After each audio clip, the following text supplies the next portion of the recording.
ताण्डवन्तनोऽर्जुन शिव शिवम्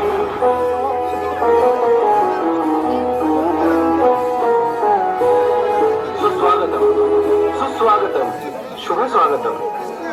श्रीदेव वेतोबा, श्रीदेवी सातेरी आणि रंगदेवतेला वंदन करून आणि रसिक प्रेक्षकांना विनम्र अभिवादन करून श्रीदेव वेतोबा मित्रमंडळ आरवली देऊळवाडी सहर्ष सविनय सादर करीत आहेत चित्ररथ अपस्मार दमन. अपस्मार दमन.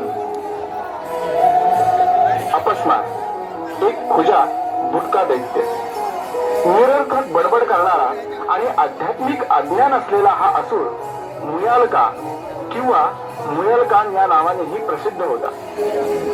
अमरत्व प्राप्त झालेल्या काही असुरांपैकी एक असल्याने त्याला मारणेही संभव नव्हते. शिवाय त्याला मारल्यामुळे आध्यात्मिक ज्ञान आणि अज्ञान यांचा समतोल बिघडू शकत होता. त्याचा विनाश केल्यास विनाशायास ज्ञानप्राप्ती झाल्यामुळे ज्ञानाचेही अवमूल्यन होणार होते. अपस्माराकडे कोणतेही रूप घेऊन एखाद्याच्या सत्सद विवेक बुद्धीचा स्मृतिभ्रंश करण्याची शक्ती होती. रूप बदलण्याच्या कलेमुळे तो एक उत्तम नट बनला होता. आपल्या या शक्तीचा वापर करून त्याने आदिशक्ती माता पार्वतीचा स्मृतिभ्रंश केला आणि त्यामुळे आदिशक्तीला आपल्या खऱ्या स्वरूपाचा विसर पडला. परिणामतः समस्त सृष्टीचा समतोल बिघडला. त्यामुळे भगवान शिवशंकरांनी अपस्माराच्या या नटाच्या दमनाकरिता नटराज अवतार धारण करून वैश्विक तांडव नृत्य केले आणि त्याला आपल्या पायाखाली चिरडून त्याचे दमन केले.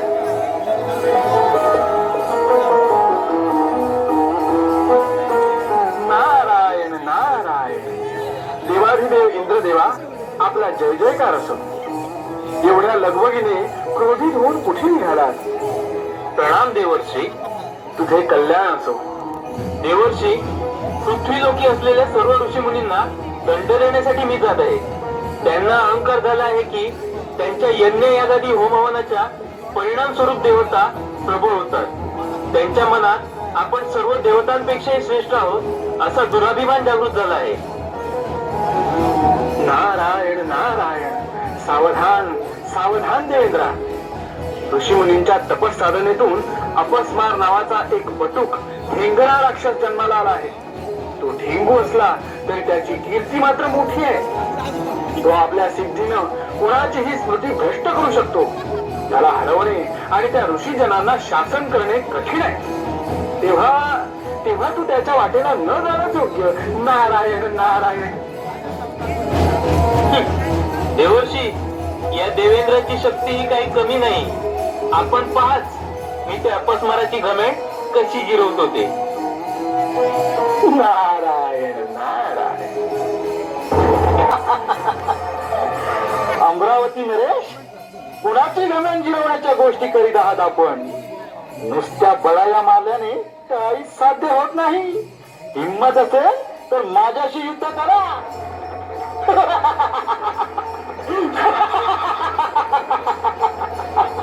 अपस्मार, कुणाशी युद्ध करण्याची हिंमत करतोयस? तुझ्यासारखे ठेंगू मूर्ख राक्षसाला एखाद्या मशकाप्रमाणे मी पायदळी चिरडून टाकेन.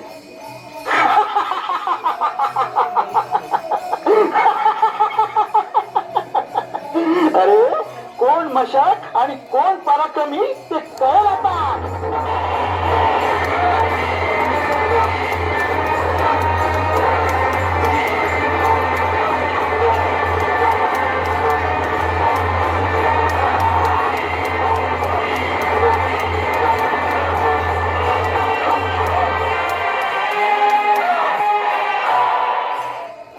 देवर्षींच्या म्हणण्याप्रमाणे जर यांनी माझ्या बुद्धीवरच आक्रमण केले तर? नको नको, त्यापेक्षा पलायन करणे योग्य ठरेल.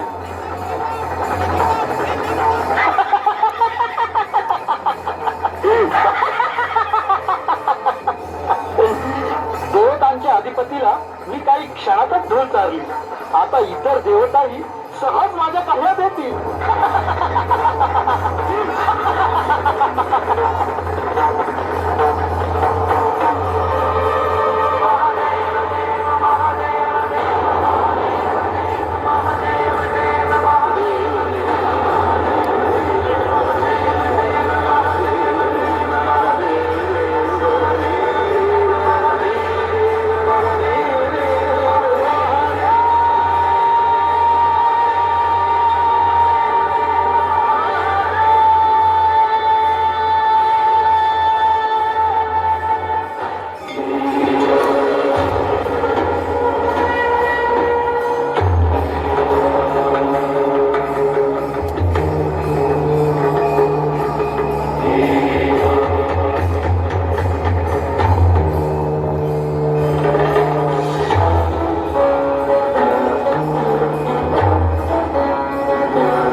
सांब सदाशिवा, आपण स्वस्थ आहात अजूनही. त्या अपस्मार नामक बटुक राक्षसाने आधी माता पार्वतींना विस्मृतीच्या गर्तेत ढकलली आणि नंतर इंद्रालाही परास्त केले. देवेंद्राने तर सक्षीर शरणागती पत्करून पलायन केले. आम्ही त्याचे दमन करण्यासाठी सिद्ध आहोत. देवर्षी, चिंता नसल. नारायण नारायण. हे भोलेनाथ, समस्त विश्वाचे कल्याण हेच आपले ब्रीद आहे आणि ते तुम्ही निश्चितपणे पूर्ण कराल याची मलाच काय, समस्त विश्वालाही खात्री आहे. आता मला निरोप द्यावा. नारायण नारायण.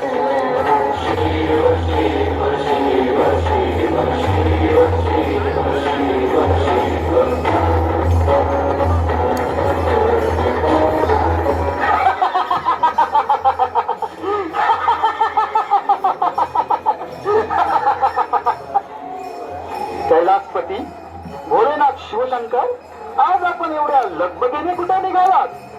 अपस्मार, तुझे दमन करण्याची वेळ आता समीप आली आहे. अरे अरे अरे अरे अरे, मी प्रत्यक्षात अपस्मार समोर येतात साक्षात शिवशंकरालाही भ्रांती पडली. विस्मरण झाले की अपस्माराचे दमन करणे अशक्य आहे. आदिशक्ती पार्वतीच्या स्मृतीचे हरण करून मी प्रचंड शक्तिशाली बनलो आहे. आता तो क्षण दूर नाही ज्या क्षणापासून ही सारी चराचर सृष्टी माझ्या अधिपत्याखाली येईल. या स्वार्थी संसारासाठी तुम्ही माझ्याशी युद्ध घेऊ नका. सारे सारे व्यर्थ आहे महादेव. तुम्ही मला मारू शकत नाही की पकडू शकत नाही. कारण मला निश्चित आकार नाही की निश्चित रूप नाही. माझी निश्चित ओळख सांगता येत नाही. मी तर एक नट आहे. एखाद्या आत्म्याप्रमाणे माझे वास्तविक स्वरूप कोणालाच ठाऊक नाही. जसे अंधाराला पकडणं शक्य नाही तसेच मलाही.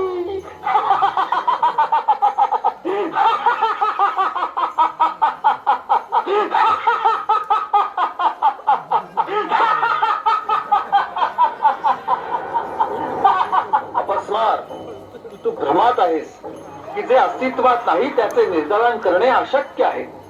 परंतु विस्मृतीच्या अधिपती दैत्या, तू हे कसं विसरलास की जे अस्तित्वहीन आहे ते तर माझ्यातच सामावलेले आहे. जे अस्तित्वहीन आहे तो मीच आहे आणि जे या विश्वातून लुप्त झालेले आहे ते सुद्धा मीच आहे. भविष्याच्या गर्भात आणि भूतकाळाच्या अंधारात जे दडलं आहे तो मीच आहे. वर्तमानही मीच आहे. तिन्ही तप, तिन्ही गुण माझ्यापासून निर्माण झालेले आहेत. अंधार कितीही गडद आणि प्राचीन असो, सत्यरूपी प्रकाशाचा एक किरण सुद्धा त्याला समाप्त करतो. आणि हा योगरूपी अग्नी कोणाही अपस्माराच्या फुंकरीनं विझू शकत नाही.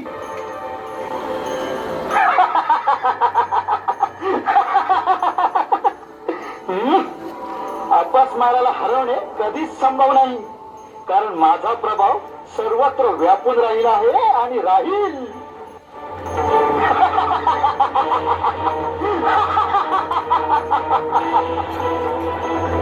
सत्यकथन अपस्मार.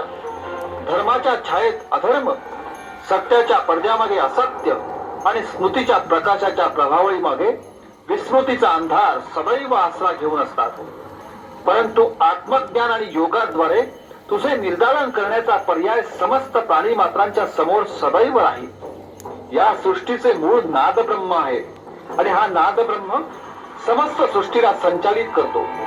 या नादब्रह्माच्या सहाय्यानेच मी तुला सीमारेषेत बंदिस्त करून ठेवी आणि योगाच्या सहाय्याने तुझे दमन करी. विस्मृतीच्या अधिपती दैत्या, तू स्वतः नट आहेस हे तू बरोबर लक्षात ठेवलंस. परंतु हे विसरलास की मी स्वतः नटराज आहे. तुझ्या दमनासाठी नृत्याला प्रारंभ होत आहे.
ध्यानात ठेवावं.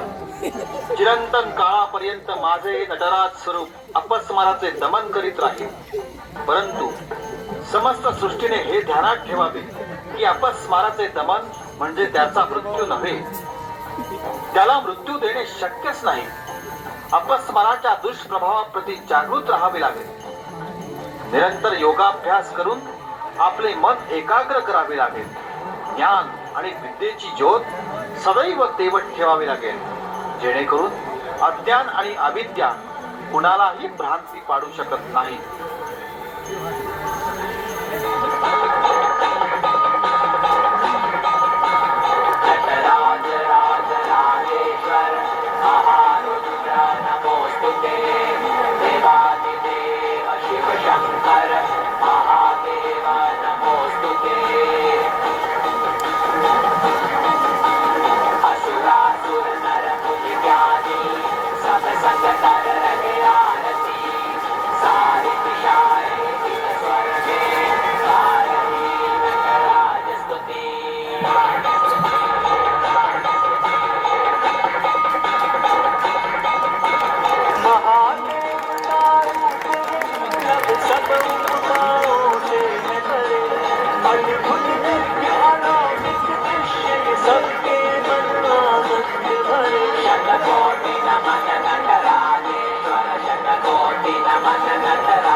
शिव तेरा पार करे, नकारात्मक शक्ति